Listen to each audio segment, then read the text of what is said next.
Awesome. All right, I'll start off real quick. Tanor Bortolini, he came in this morning with concussion symptoms, so he's currently in the protocol. And then as far as the other injuries go, we'll have the medical meeting tonight. And I'll have more for you on other players Wednesday, probably. Take our first question from James. I know you just said you got to wait, but do you know anything about Josh Downs at all in his shoulder? I mean, I've heard, but I haven't really heard until we have the medical meeting. So we'll see. Gotcha. And then the real question I had after that was about the run game. Jonathan Taylor, obviously he's one of the most talented players in the league. So as you look at what's ahead of you, the offensive line, injuries, whatever, how do you find a way to keep him involved? Again, it starts with myself. I think schematically, we got to look at some things on what we're doing to get that thing going because he is a very talented player that can, create the home runs for us. So we'll look at that this week, big time. Jake. Hey Shane, accountability has been kind of a common theme in recent weeks. Anthony, very publicly had to deal with that with the benching.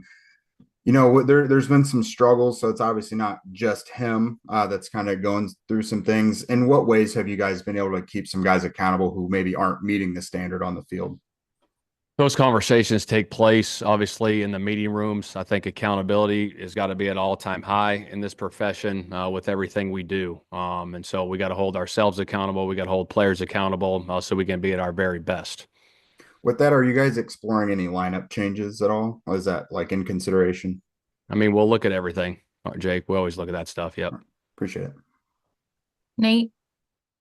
Hey Shane, just looking back at the game yesterday, how do you feel like Anthony played? I know there's a few different guys felt like his final stat line wasn't really maybe reflective of how he played. So what was your takeaway? Yeah, I agree with that. I don't think his stat line reflected the way he played. I thought he played pretty darn well. Looking back at the tape, he had some big plays negated by penalties. But again, I thought he was efficient running the football.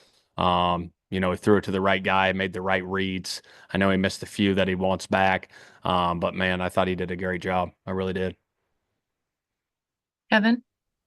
Shane, usually no turnovers committed, no sacks allowed is a recipe for success. What do you attribute that not only loss, but a three-score loss?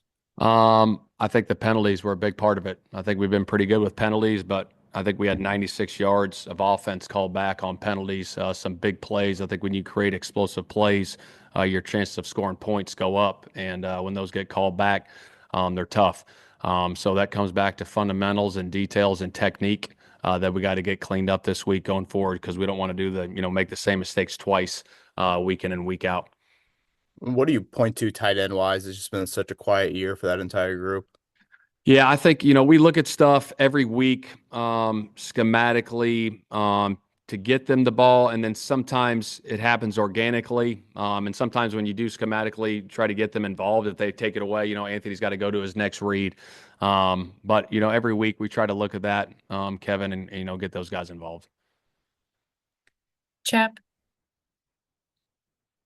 Yeah, Shane, on the run game, do you have to kind of go to JT and say, be patient? I mean, he's got to be frustrated that there's not as much there or a chance to kind of break one.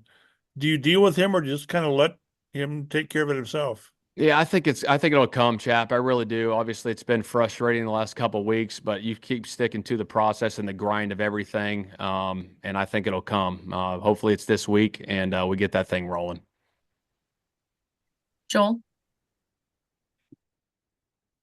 Shane, with Ryan out and Tanner in the protocol, would Danny Pinner be the next guy up at center? Is Gonzalez in there? Who's next? Yeah, I think right now we're looking at Danny at that spot. JJ. Hey Shane, with Detroit being such a physical team, how did Anthony's running early in the game kind of maybe set a tone of physicality for the entire team? It was great. Obviously, anytime we can get him going early in the run game, it helps our offense. The 3rd and 1 was obviously a big run. Popped a big one there. And then the second play of the game, he popped another nice one. And then to get down in the red zone, down to the 2-yard line was huge. So anytime we can set the tone running the football, whether it's him or JT, it helps our football team. Steven.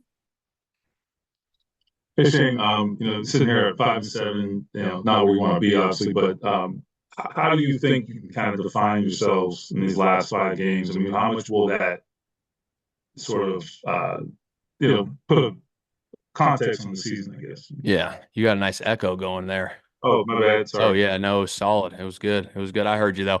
Obviously, these last 5 games will be big. Right now, we got to take it, Stephen, one day at a time. One meeting at a time, one practice at a time, one game at a time, to get to where we want to be at the end of the year.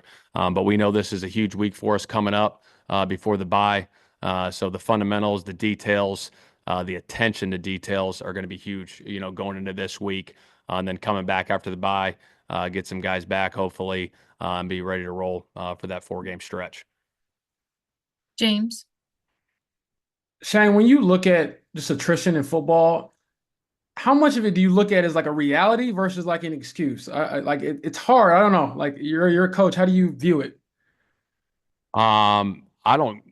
There's no excuses for anything. It's all reality in this profession. Like you got to go win football games. Everyone's got to do their job at a high level to go be successful, and it starts during the week. And I always talk about the preparation. I really do. And if you allow it to happen on the practice field, don't get mad when it happens in the game. So that's why I talk about accountability being at an all-time high, and that's where it's at. And then what stands out to you about Danny? Obviously, you know him for a couple of years now, but what he could bring if he has to play.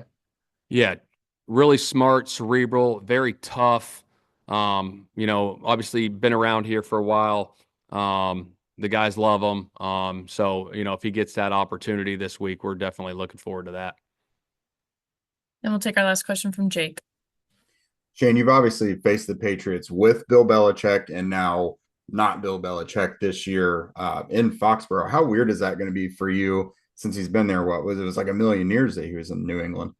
Yeah, I think I've played or coached in New England. I want to say maybe twice. Obviously, we played him last year, but a ton of respect for what Bill did in that organization for so many years. It was just impressive, the run they had.